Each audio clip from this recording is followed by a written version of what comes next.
মা কেমন লাগছে তোমার বড়ি দিতে এত বছর পর? খুব ভালো লাগছে। 50 বছর পরে আমি বড়ি দিচ্ছি, আমার খুব আনন্দ হচ্ছে। আমি যে দিতে পারছি সেটাই আমি খুব খুশি।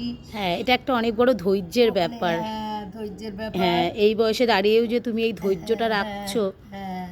এটাই অনেক বড় আর কথা। ছোটবেলায় তো প্রচুর বড়ি লোকের দিয়ে দিতাম, কেটে দিতাম।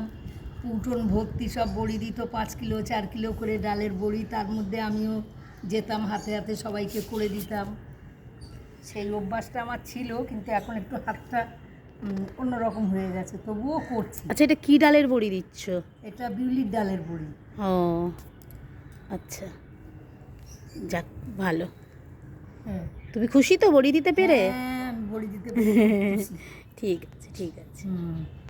তোমরা তো আর শিখলে না দেওয়াটা, কোনো দিন করে দেবে।